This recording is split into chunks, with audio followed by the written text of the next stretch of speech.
Hi, I'm Adam Summer. You're listening to the Yerushalmi Talk podcast with the support of the Yeshivat Javar Yerushalayim in Har Nof, Jerusalem. This is Peah chapter 3, Halacha 1, and this is really a neat, fun halacha because there's a lot of really deep, interesting points in here between Bet Shammai and Bet Hillel, and it's going to help us to understand the finer points of Peah.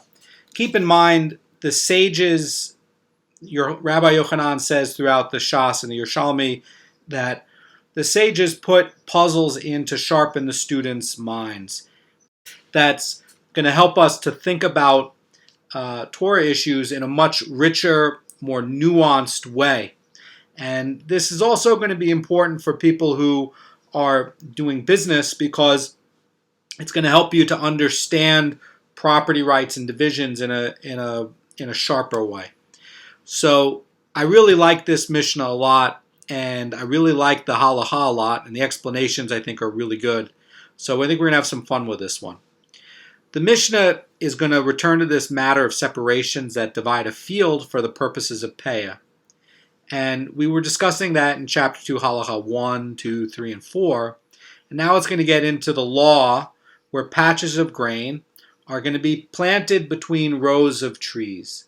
Now I want you to imagine you have 3 rows of trees. You have a row of trees that goes left to right, and in the middle you have a row of trees that goes left to right, and you have another row of trees that goes left to right. And then somewhere about a third through the rows of trees, you have another row of trees going up and down, connecting the 3 rows. And then you go another third to the right, and there's another row of trees connecting the up and down, middle, and bottom row of trees. So that what happens is you have these 6 blocks that are made within this row of trees. You have a single set of separation areas with trees. That's all connected together with all the trees interconnecting. That's not like a separate area of trees. But inside of this area now, you have areas where perhaps somebody planted grain there. And so now the question is going to come, how many peahs do you leave? We know that you have a peah for trees. And we know that if this is, because this is all connected, this would be a single peah for the trees. But now what if they put wheat in each of these 6 blocks? How many peahs do you leave? Do you leave 7 peahs? Do you leave 2 peahs? Are you going to leave 6 peahs? What's the answer? The only way to answer this question is going to be with this halacha. So get ready. The the Mishnah says like this. It says, plots of grain that are between olive trees. So something to point out here is when it's saying plots of grain, it doesn't say the word sedeh. Okay, normally it would say the word sedeh. And normally for a grain field, it's going to be, the language for the Mishnah is normally going to use the word sedeh levan, a white field. And why is it called a white field? Normally because when you're planting wheat in the field, the area when you're looking at it from afar kind of looks white. And normally the ground would be dark and brown and with rich soil, but you've whitened the field with these rows of grain. But it doesn't use that terminology here. It says malbanot. Malbanot, that's such an unusual term for a field. It's so rare. And malben is normally going to be mold that's used to make bricks. And we know that in Genesis 11:3, where it was talking about the Hebrews making bricks. And the word is basically going to be synonymous with a rectangle. And literally these are rectangles. The Mishnah is describing the plots as rectangles. And keep in mind that the ruling would apply to any shape, even a triangle. But it's not using the word for a field here. It's using this very specialized word And that's going to help us to try to understand how many peahs are we going to be leaving. So again, plots of grain that are between the olive trees, Bet Shammai says, peah must be left from each and every plot, because each is regarded as a separate field.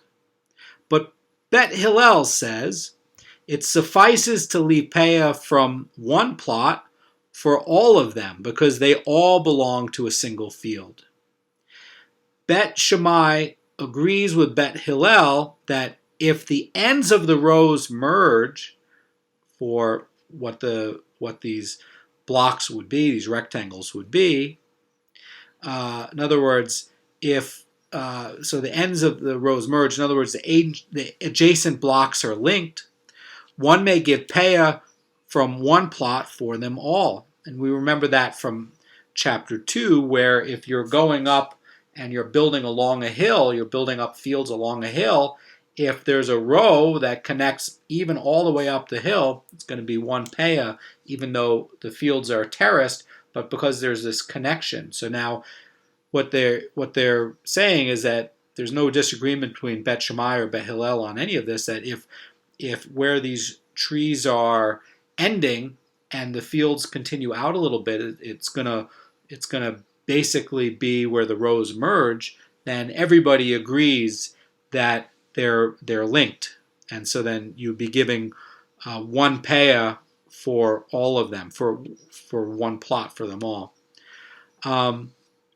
This is an unusual halacha, because an unusual Mishnah, because normally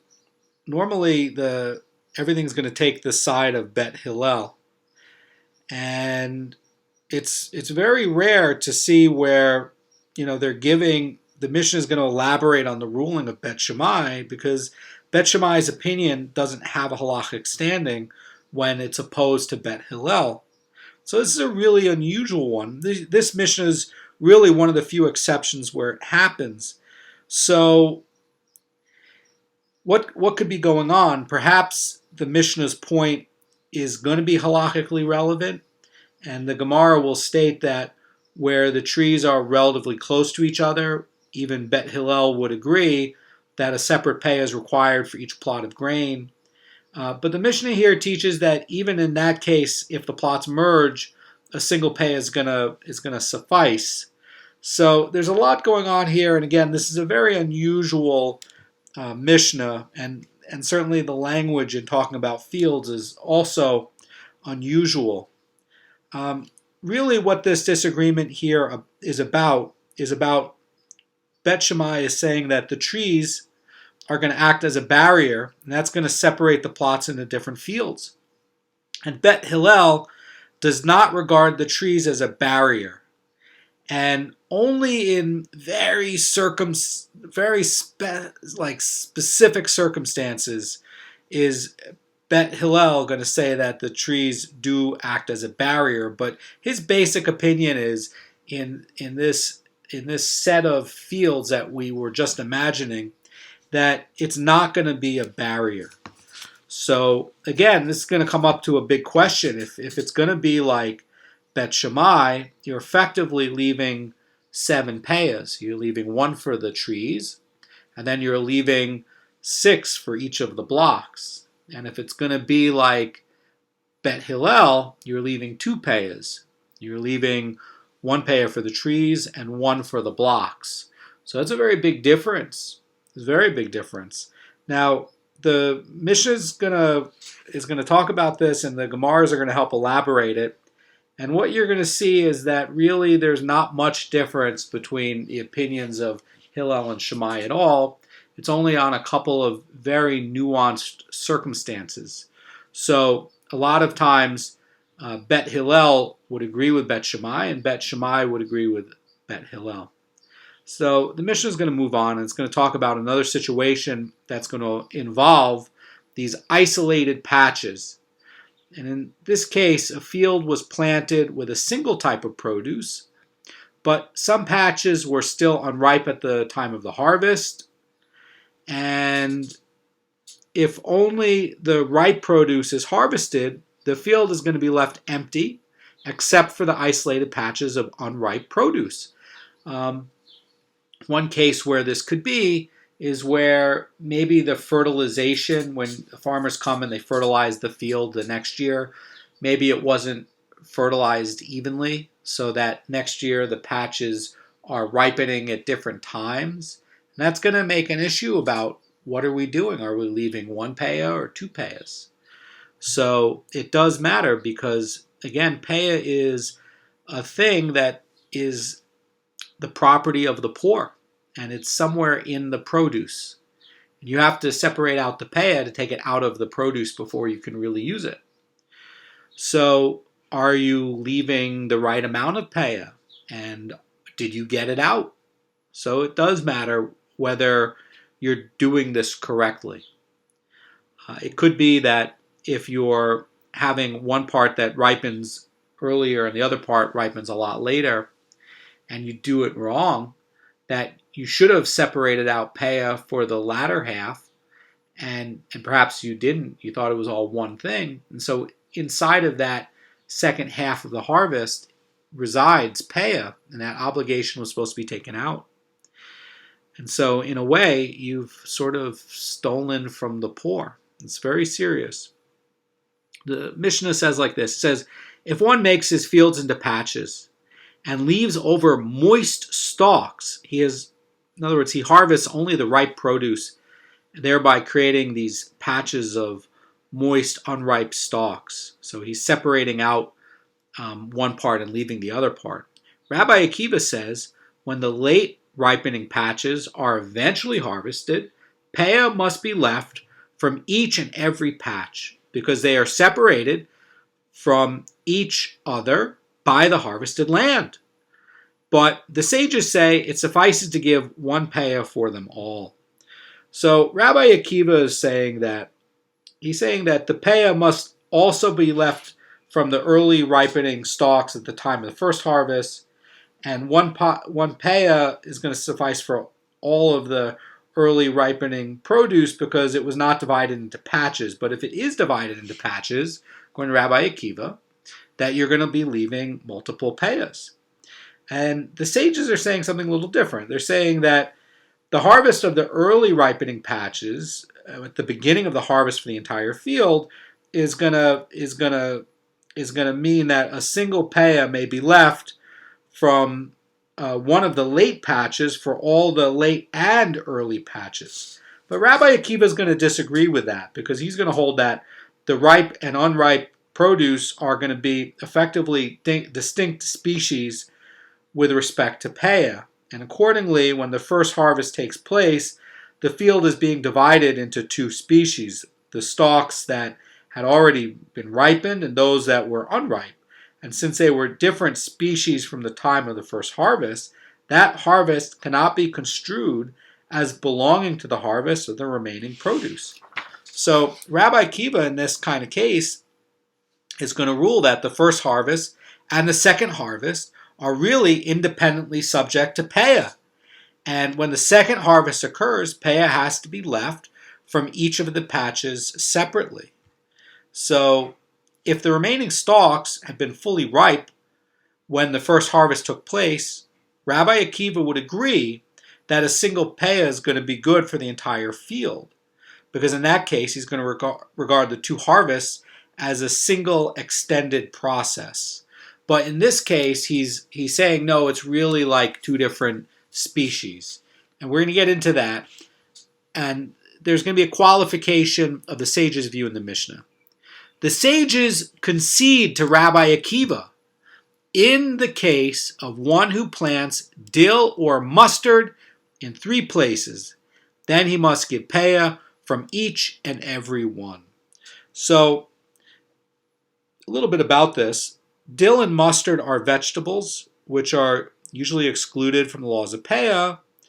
But why is this going to be, relevant? Normally, vegetables are not kept in storage, so they don't qualify as peah. So dill and mustard are grown because of their seeds. We like to have mustard on our hot dogs. So they're really, really grown for the seeds, and those are stored for a long time without decaying.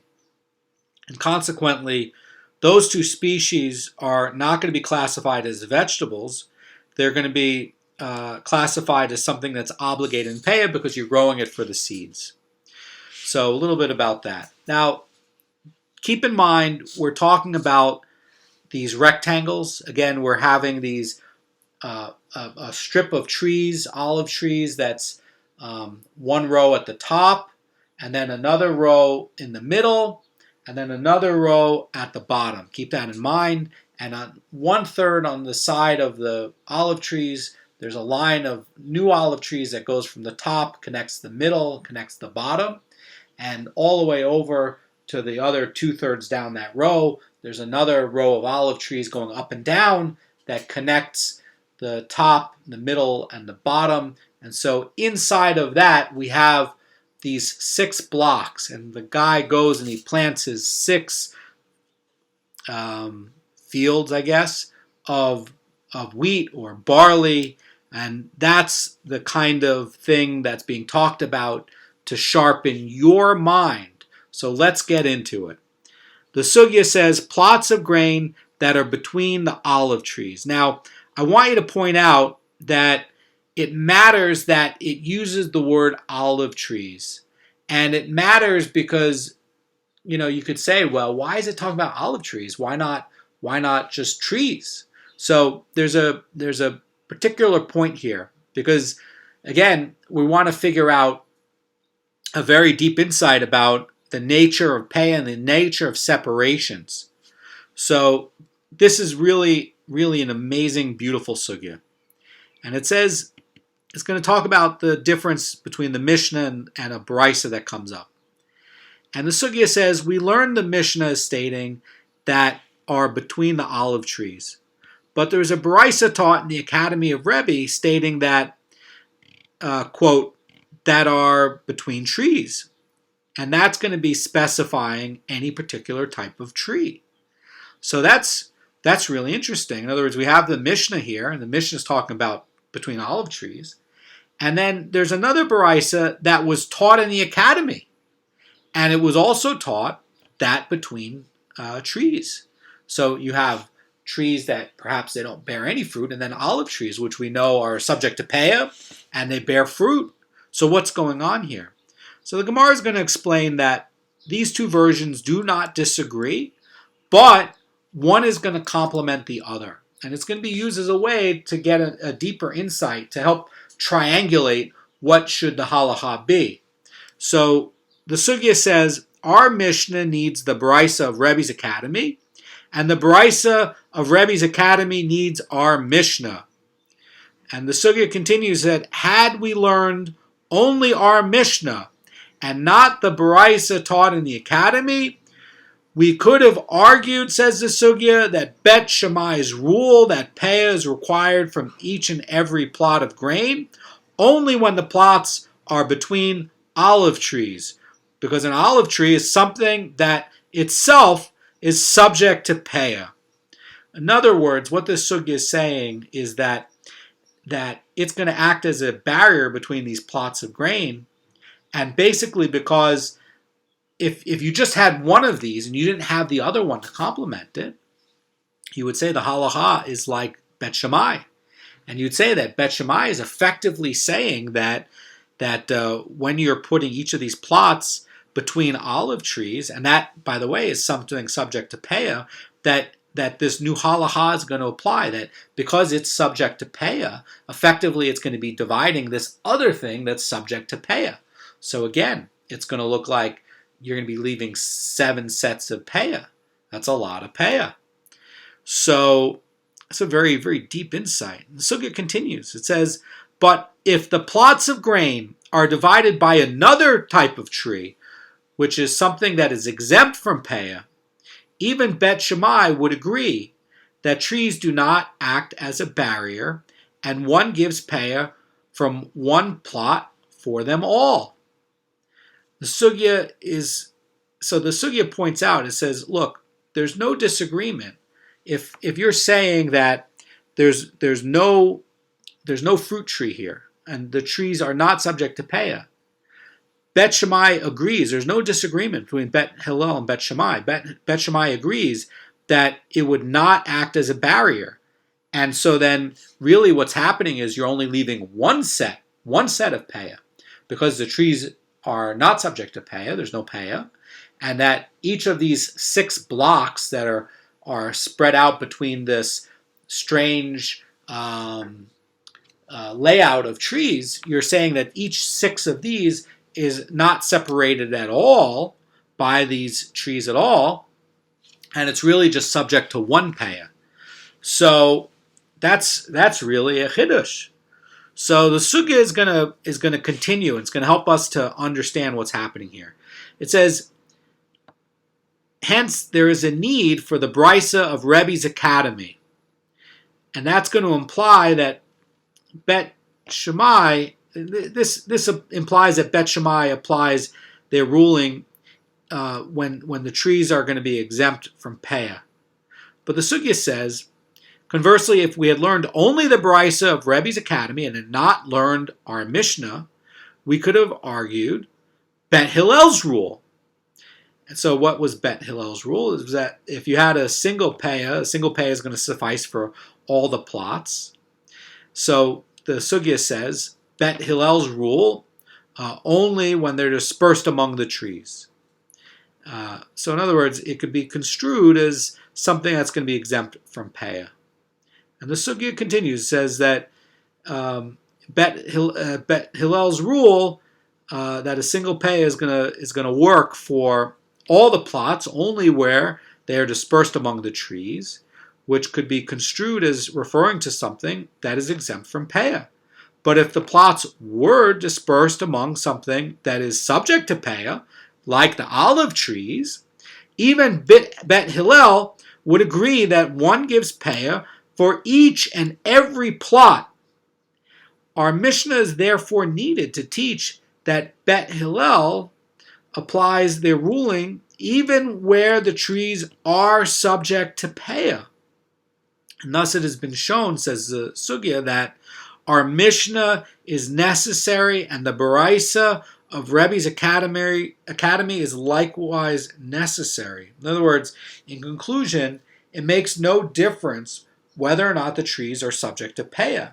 In either case, Bet Shammai regards the trees as a barrier and Bet Hillel does not. But if we're looking at it from the other way, where you're only looking at Bet Hillel's point without the other thing, you would see that, well, if you have these, because only these kinds of trees are incapable of separating plots of grain, then you're saying that the grain would be dispersed among these trees that are subject to Peah, like the olive trees. So then you would say that, well, Bet Hillel is going to be agreeing that multiple Peah gifts are required.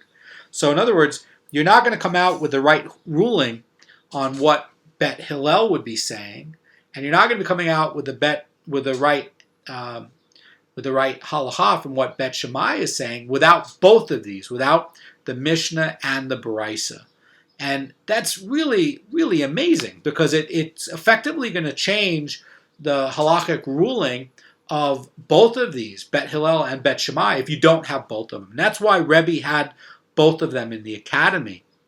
In the Shas, you don't really see where they're making this statement saying that this was taught in the academy, along with this Mishnah. It's very unusual language in the Shas, and you have to have it because it's necessary. You have to have it because you can't come up with the right halacha either from Bet Hillel or Bet Shammai if you leave one of these out. It's a really big chiddush.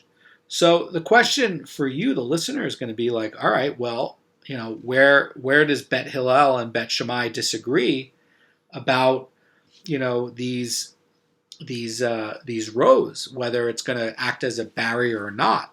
So we were just learning, saying like, well, if it's a Peah, if the trees are subject to Peah, then then we can see one way that we could see that it would not be separating. I'm sorry, that you would say that it would not be separating, and in reference to what the Mishnah is also teaching, and if you're doing the other way, you would say that it's also not separating. So where's this disagreement? Why is this in here? Why is there a disagreement? What are they disagreeing about?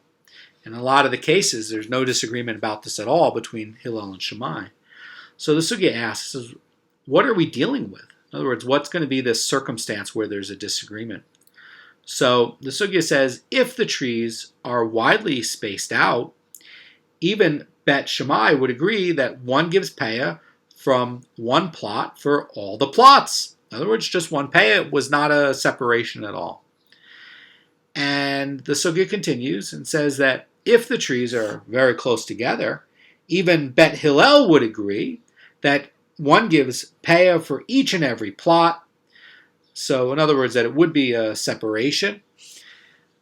So where are they disagreeing? Where's the disagreement? So this is going to be the finer point of trying to set up the precedence of what's going on. What are they talking about? This, our Peah tree is going to be making a separation. Our non-Peah tree is going to be creating a separation between these fields, these blocks, and the sugya is going to continue. It's going to define it and refine it and focus it even more.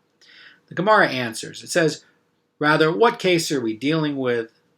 We're dealing where the trees are planted at a density of 10 per bet seah. Now, keep in mind that the bet seah is this magical field where you can put a density of 10 trees where every tree is properly nourished. It's maximizing the nourishment of each one of the 10 trees. If you were to leave 11 trees in there, then the 11 trees would be soaking up some of the nutrition from the ground and being undernourished.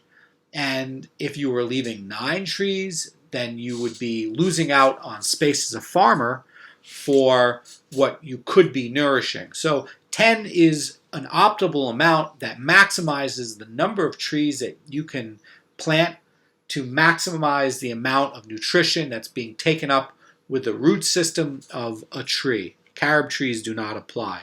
We already looked at that in Peah, but this is an amazing thing by HaKadosh Baruch Hu, that he made the tree in such a way that the root system moves out in such a way that you can plant 10 of these on a bet seah. And the bet seah, again, is relevant because that's going to be the amount of seed that covers a certain area. That's also going to correspond to how seeds were sold in Eretz Yisrael.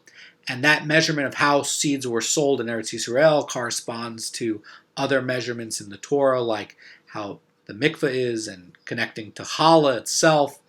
And it's all connected together. So just as a quick thing, the bet seah is a field where seah of seed is sown, and that's going to maximize so that you can have a seah cover the entire amount for wheat and not have any overage. So it's going to perfectly fit that size field, and that area is approximately 50 amos by 50 amos.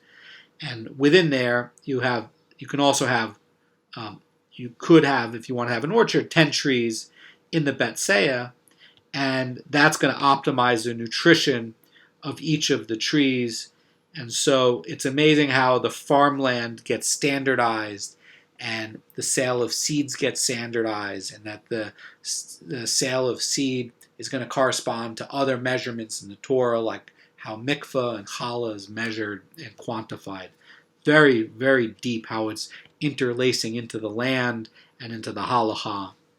So the sugya said again, says, rather, what case are we dealing with here where the trees are planted at a density of 10 per bet seah?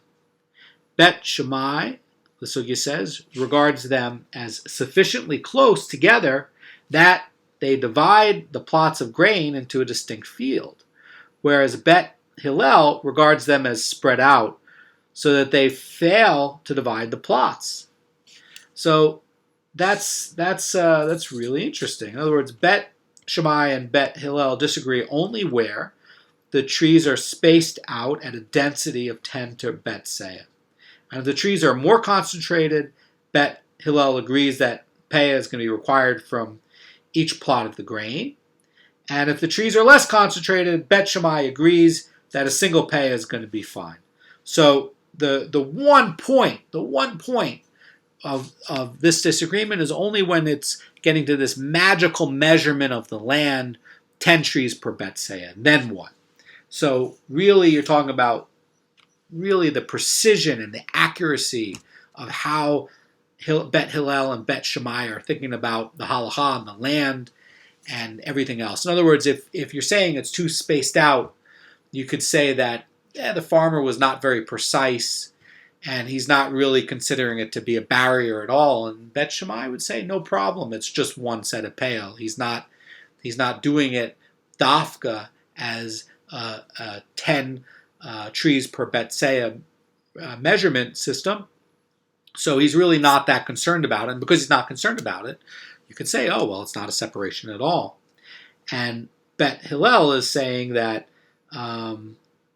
that if they were very, very close, Bet Shammai would say that if they're very, very close, that they would be dividing the field. And if they were very, very spread out, Bet Hillel would be saying that they fail to divide the plots.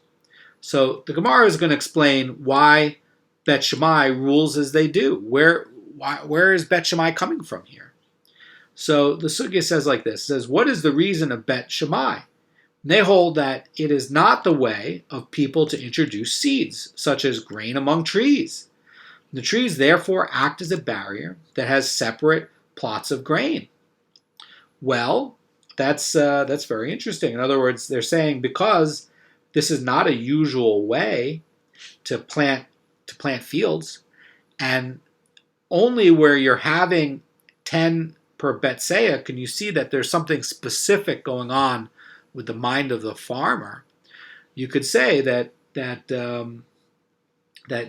where it would say about Bet Shammai, he's saying that, yeah, now you have the trees acting as a barrier where it's going to separate these plots of grain because he left it with this 10 tree per Bet Seah thing. You could see that he's trying to separate it mentally. That's the intention. That's what Bet Shammai is trying to get at. And so the Gemara is going to object on this explanation of Bet Shammai. And it's going to say something a little bit unusual and goes like this. Sugya says, the opinion of Bet Shammai accords with that of Rabbi Yosei. Just as Rabbi Yosei says that it is not the way of people to introduce onions among vegetables, so too Bet Shammai says that it is not the way of people to introduce seeds among trees. Now, why would Rabbi Yosei align himself with Bet Shammai and reject the halachically accepted view of Bet Hillel? I mean, that's a big thing. In other words, Rabbi Yossi is considering an unusual way to be planting vegetables, and Bet Shammai is ruling that it's a usual way to plant trees. And this thing of being unusual, that's what we have to pay attention to. That's what it looks like it's saying. So the Gemara is going to respond. It's going to clarify things for us. It's going to say, it is reasonable to say that Bet Shammai agrees with Rabbi Yossi. However, Rabbi Yossi does not necessarily agree with Bet Shammai. The sugya continues. It says, Bet Shammai must agree with Rabbi Yossi that it is indeed not the way of people to introduce onions among vegetables. A little bit of commentary here. Since Bet Shammai considers it unusual to plant grain among trees, they would certainly consider it unusual to plant onions among vegetables. For the later practice, planting onions among vegetables is even less common. That's even less common than planting the trees like that. So the sugya continues, and it says, however, Rabbi Yossi does not necessarily agree with Bet Shammai.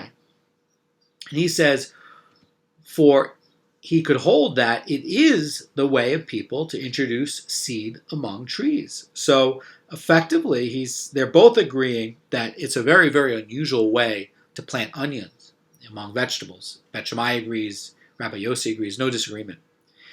But Rabbi Yossi is effectively saying that, hey, Mr. Bet Shammai, planting grain where we're using trees to split things up, even if it's 10 per betseya, is actually going to be a lot more common than you think. And because it's a lot more common than you think, and because this is actually a way that people will introduce seed among trees. So because of that, he's probably going to be accepting Bet Hillel's view that it is not unusual for grain to be planted among trees. So now we want to get into fences. What about fences for dividing things up? We were just looking at trees to try to divide up the land, but what about for fences? So the Gemara is going to raise an inquiry, and it's going to help us to think about this whole thing about intention. So if a single fence was there between the plots of the grain, it is certainly judged as though it were a tree. If there were two fences, what is the law? So here's what the Mara Fulda explains. It says, this refers to a fence that does not extend all the way across the field, and such a fence may be compared to a line of trees discussed in our Mishnah. Bet Hillel regards the gaps between the trees as open spaces which prevent them from acting as a barrier that would separate the plots of grain from one another. And similarly, the gaps at the ends of this fence prevent the fence from acting as a barrier. So some commentators are going to suggest that the Mishnah is going to refer to a fence that completely seals off the section of the orchard on all four sides, since it has no bearing on the case where a fence does not extend all the way across the field. But the Derech Amuna is going to remark in chapter 3, Halacha 229, that most commentators do not explain the Mishnah in that manner. And it's going to, again, let me read this again, just to talk about this inquiry. It says, if a single fence was there between the plots of grain, it is certainly judged as though it were a tree.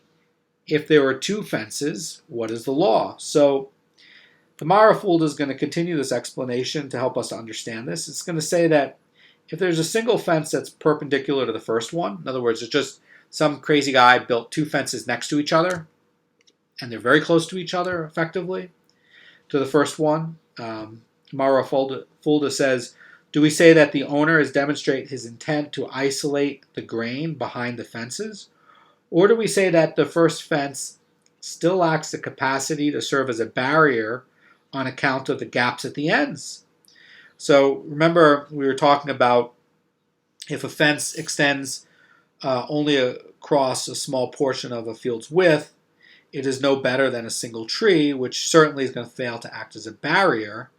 And we were looking about that with the rocks, and if you're building terraced farms and you have this area that's going to connect the fields at the end, and you have these big rocky terraces going up, one after the other. It looks like a field, but you have one area that's connected. And the same too, you're having a fence. We know that fences are halachic boundaries, except that you have these gaps at the ends where it hasn't closed off. And that's what the Gemara is going to be talking about. So then what happens if you build a row of two of them? Did that demonstrate the intention to create this separation? You could say, well, the first one, there's a suffix about whether they wanted to separate the two, but now some crazy guy builds two fences next to each other. Is that going to show intention? Is that going to take away the suffix? That's effectively what it's going to be asking. The Mishnah's case seems to be that the rows are joined at both ends, and the Gemara is going to ask a question of the sugya. It's going to say, until this point, it would seem that a single peah is going to suffice where the rows merge from here and there, and that they're linked from both ends. So in the case where they merged on both ends, you could say, okay, yeah, I get it, right? That it's not a big enough fence, it doesn't demonstrate it. But they say, but what is the law where they emerge at only one end? So only one end is being merged. The fence is separating out the other side of it, and there's only one part that's linked at the end. So it's gonna say that effectively the Gemara is going to be asking whether this condition is essential for the plots of grain to be treated as one, or that they're still linked, even though that they're linked only on one end. That's really what it's going to be being asked. And then even if you had the two fences going across, did that two fences and that distinction take away this suffix of whether that was actually going to be a separation or not? So the Gemara is going to continue. It's going to say, we do not know whether the link between the adjacent rows must be as wide as 3 furrows of ground breaking, or whether even the slightest width suffices. So in other words, these questions are basically left unresolved, says the Mara Fulda. There's no distinction or final answer here, and so you'd have to look at the Rishonim to make a final determination on what the halacha lemaisa would be. But these are good things for us to look at, again, to sharpen our mind and to get sharper eyes at being able to read the halachas and the mishnahs and to try to understand what's going on with it. Just want to continue. It says the second half of the Mishnah began by stating, if one makes his field into patches, and the Gemara is going to talk about how the verb is going to be used by the Mishnah, where it says menamer, and menamer is going to be another odd usage in this Mishnah. It's a very odd Mishnah, and the process is going to be called menamer because it makes the field look like spotted fur from a leopard, nemer, and so it's using language to make us think about leopard spots.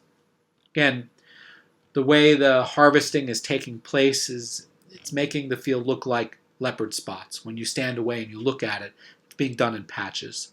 And that's a very rich, imaginative way to make us imagine this kind of field where it's like leopard spots. Things are taken out, things are not taken out, and there's patches all over the place. It's very rich language. The Gemara elaborates. It says, for this reason, when a field is fertilized only in part, the stalks in the fertilized field grow, and they grow first. And the sugya continues and says that the field is called nam rida, in other words, spotted. You have this area of it being partially harvested, and you have this occurring because it's only fertilized in parts, and the crop did not grow at the same rate, and some of the stalks are being harvested before others. This is really kind of a messy field, but what do? Poor guy comes along and tries to figure out how to get Peah. What is he going to collect? Part of it's already harvested, part of it's not harvested. Where's the corner of the field? How much Peah should he be taking? It's a mess. So the sages are going to be ruling in the Mishnah that a single Peah is going to suffice for both the early ripening produce and the late ripening produce, because the two harvested parts are not separate. Rather, they are successive stages in reaping an entire field. But now the Gemara is going to try to define the sage's opinion. And the sugya says, until this point, it would seem that the sages suffice with a single Peah only where dry, ripe produce was on the sides of the field and moist, unripe produce was in the middle. In other words, here's what the sages are saying. They're saying, in this case, The sides of the field which contain the dry produce would be harvested first, and since it is the normal procedure to begin harvesting a field from its sides, the sages would certainly view this early harvest as the first stage in reaping the entire field. Now the sugya is going to continue, and it's going to, well, just a quick point from the Mara Fulda. Normally a farmer is going to begin reaping his field at the sides, and therefore if the sides are dry and they're ripening early, the produce and the patches of moist and later ripening produce are going to be limited to the middle. So the harvesting the dry produce at the sides would be consistent with a normal procedure. So that entire process may be viewed as a single harvest, where a single pay is going to suffice. But now it's going to get into the opposite, where you're going to have the outside of the field is going to be moist produce, and the inside of the field of these leopard spots are going to be dry produce. So in the first case that we just looked at, it's going to be that you have dry produce on the outside and the inside is moist produce. And because that's going to be basically like a normal way to start harvesting, where you're harvesting the outside of the field first, anyway, you have to do it that way to get to the middle part. And then you see the middle part has unripe patches, that you can really say that this leopard spot thing is really just a continuation of a normal way of harvesting, and therefore it'd be one peah. But in the opposite case, it's going to be different. You have the moist produce on the outside and the dry produce on the inside. So the sugya says like this. It says, if the moist produce was on the sides of the field and the dry produce is in the middle, in other words, you have the harvest having to take place in the middle, and you know they have to wait on the outside. How are the sages going to rule? In other words, maybe they would say that the reaping of the stalks in the middle is not really the first stage of the field's harvest, because the field is not usually harvested from the middle. Nobody harvests like that. So the Gemara is going to get into something with Rabbi Meir, who, as we all know, was Rabbi Akiva's student, and he adopted Rabbi Akiva's position. The sugya says, Rabbi Ba and Rabbi Chia said in the name of Rabbi Yochanan, Rabbi Meir follows the opinion of Rabbi Akiva, his teacher, just as Rabbi Akiva says in our Mishnah that moist, unripe, and dry, ripe produce are two species, and hence the cutting of dry produce cannot be regarded as the start of the entire field's harvest. So too, Rabbi Meir says in a previous Mishnah, he says in a Mishnah in chapter 2, Halacha 1 of Peah, says that moist and dry produce are two species. So why do we care about Rabbi Meir's opinion here? Is because Rabbi Meir is quoted in another opinion in the Mishnah, and this one is Rabbi Akiva saying it in this Mishnah, and Rabbi Meir's opinion is going to be in chapter 2, Halacha 1 of Peah, that according to Rabbi Meir in that Mishnah, that we have a harvested strip, and that's going to be a division of the field. And therefore, when the rest of the field, on either side of the strip, is eventually harvested, Peah must be left separately from each side. Keep in mind, the rabbis disagreed with Rabbi Meir in part of it, but in their opinion, the early harvest, that's before a third of the ripening, is going to be the start of the overall harvest of the field. In the early harvest after a third of ripening is going to be the start of the overall harvest of the field. But Rabbi Meir and basically everybody's going to be agreeing that it doesn't count as a harvest if it's before a third. Anyway, that's why Rabbi Akiva and Rabbi Meir are mentioned here. Because you'd say, this kind of seems out of the blue. Why are they talking about Rabbi Meir? Because Rabbi Meir was an earlier Mishnah in this Masechet. That's why. So the sugya continues. It says, so let me just read it again. It says, Rabbi Ba and Rabbi Chia, in the name of Rabbi Yochanan, said that Rabbi Meir follows the opinion of Rabbi Akiva's teacher. And just as Rabbi Akiva said in our Mishnah, this Mishnah, that moist, unripe, and dry produce are two species, so too Rabbi Meir says in the earlier Mishnah that moist and dry produce are two species. So the ruling with Rabbi Meir over there is going to be that if you harvested the strip of moist produce down the middle of the field, that the harvested strip is going to divide the field in two. Okay, so he's effectively saying that because you've separated something out that developed earlier, and you counted it as a harvest, that it's really like two species. And because it was harvested and there's a strip now dividing it, Rabbi Meir over there is saying that you've created a division, and that division is two fields. So in that case, there would actually be three peahs in that halacha. You'd have the peah for the strip, and then because it divided different harvesting areas, and you've created now two fields, you're leaving a peah for the field on the left and the field on the right. So in that case, you would have left three peahs. Very, very interesting. So Rabbi Meir effectively does not consider the first and second harvest of moist and dry produce respectively as stages of a single process. So he's going to be reasoning the same way as Rabbi Akiva, that moist and dry produce are going to basically be like different species.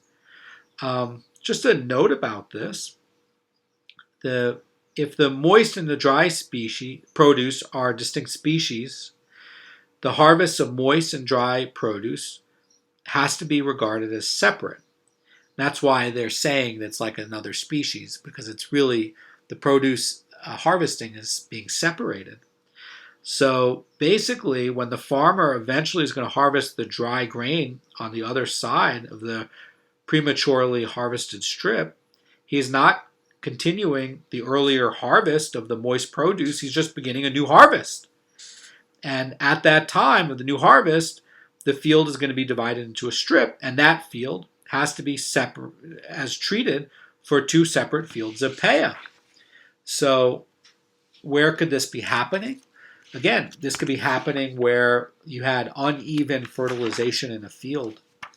So the Gemara is going to question Rabbi Yochanan's assertion that Rabbi Meir follows Rabbi Akiva. The Sugya says, the scholars argued before Rabbi Yossi, but why do we need to say Rabbi Meir agrees with Rabbi Akiva? Why, he can agree even with the sages who oppose Rabbi Akiva. For we learned in the Mishnah there, if one plucks moist onions to sell in the market and keeps dry ones for storage, each batch requires its own peah. So when it's saying over there, it's going to be talking about the next Mishnah, chapter 3, Halacha 2 of Peah. And so really they're kind of asking, well, wait a second, why is it that the Rabbi Meir is not just agreeing with the sages? Okay, Rabbi Akiva's teacher is the one disagreeing, but how come Rabbi Meir is not agreeing? So now which is a good question. I think what they're trying to do is they're trying to look at this point about moist onions, dry onions. So that's going to be an anonymous Mishnah in chapter 3, Halacha 2.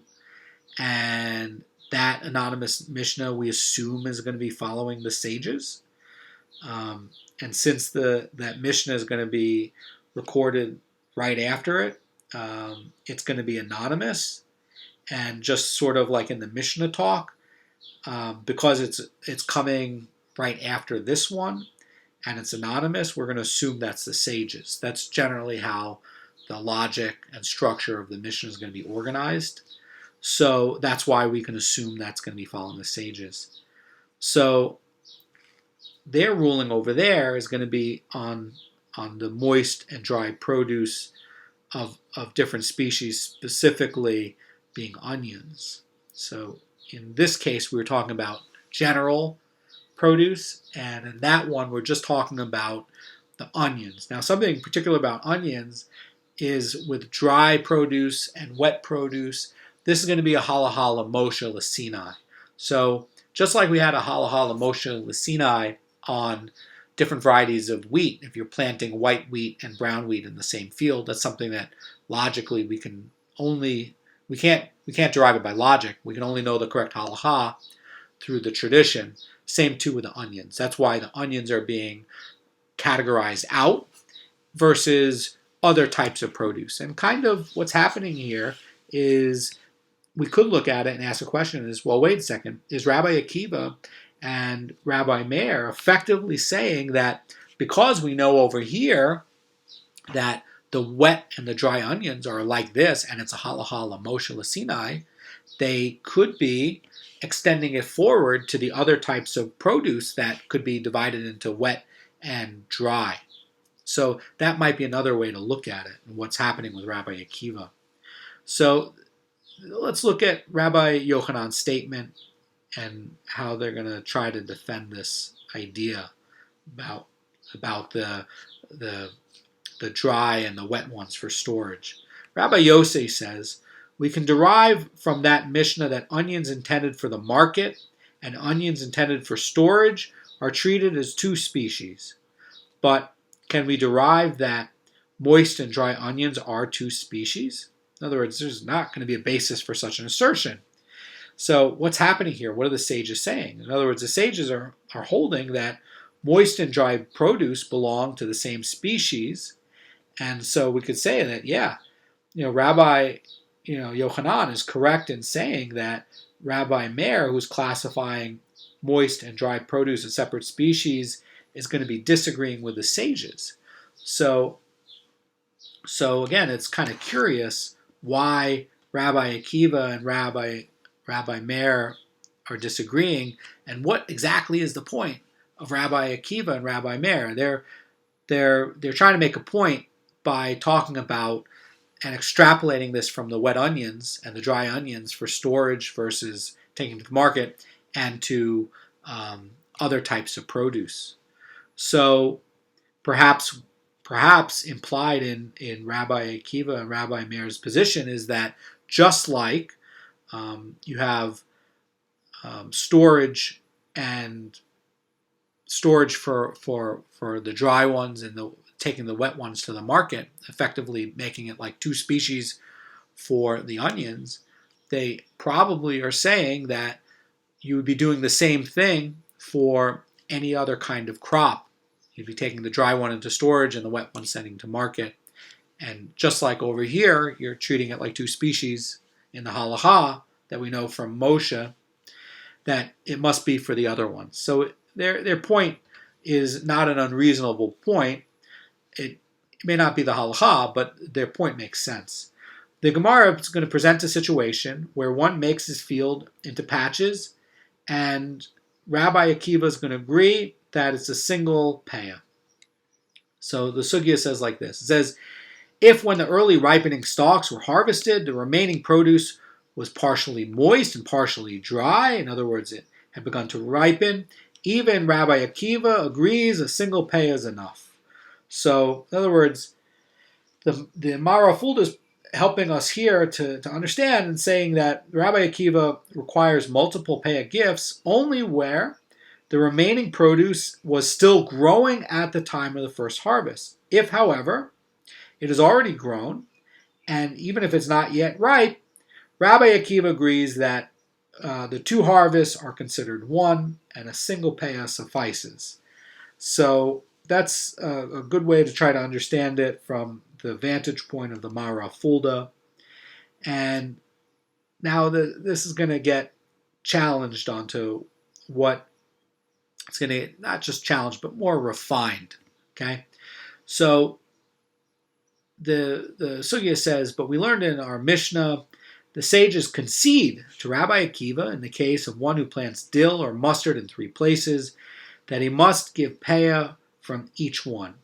Here, the Mishnah records a case in which the sages agree with Rabbi Akiva, but it does not mention any situation where Rabbi Akiva agrees with the sages. In other words, it's implied that Rabbi Akiva disagrees even where the remaining produce was going to be half moist and half dry. So what's going on that the sages conceded to Rabbi Akiva? What happened? So what happens where we're talking about dill and mustard, where both of these species are planted in 3 places, and that the sages are going to agree with Rabbi Akiva's point.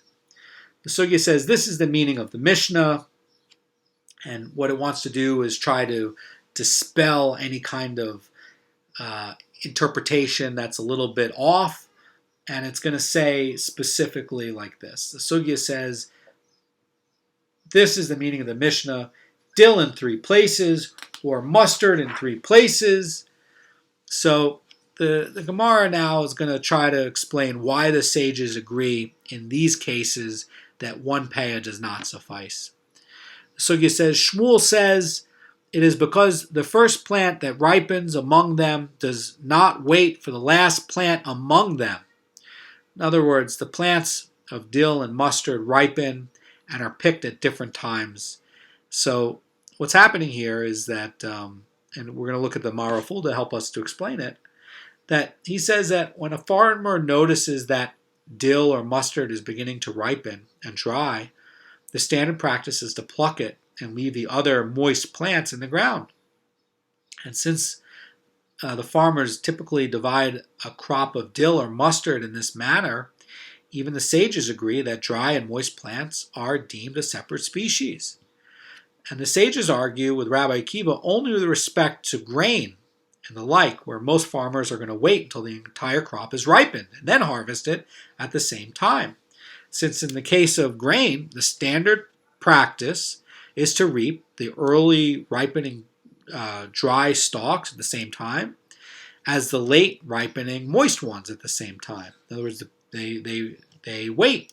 So because that's the way it's normally harvested, says the Marafulda, they do not regard them as distinct species. So it's having to do where it's ripening. But the Marafulda is pointing out that this is unlike patches of grain, and because that the normal way it's being harvested is to take the dry ones first and wait for the other ones that ripen later and harvest them later, the sages basically concede. So the Sugya is going to give an alternate explanation for that. Rabbi Yassa says in the name of Rabbi Yochanan, dill and mustard are different because they are usually planted in separate patches. In other words, Rabbi Yochanan is saying that each patch is considered a field in its own right. So normally he's saying that these are going to be done in like gardens, and because each garden is going to be fertilized maybe differently in different areas, or even if they're next to each other, but different plots, and it could be separated with different vegetables and things like that, they're effectively going to be its own field. The Gemara is going to talk about a practical difference between these two approaches, between Shmuel and what Rabbi Yochanan points out. And it says like this. Sugya says, according to the opinion of Shmuel, one separates Peah from each and every stalk of dill and mustard. According to the opinion of Rabbi Yochanan, one separates Peah from each and every patch. So, in other words, Rabbi Yochanan is saying that each patch is an independent field, and that's why you're going to be doing Peah from each one of these patches. And so tomorrow we're gonna get into more about this magical thing about onions. I'll bet you didn't know there was so much to know about onions and the halacha, but this stuff is actually very important because, again, if you don't leave the correct amount of Peah, then you're taking away from the poor people, and we don't want to be people who take away from poor people. Anyway, have a great day. Thanks.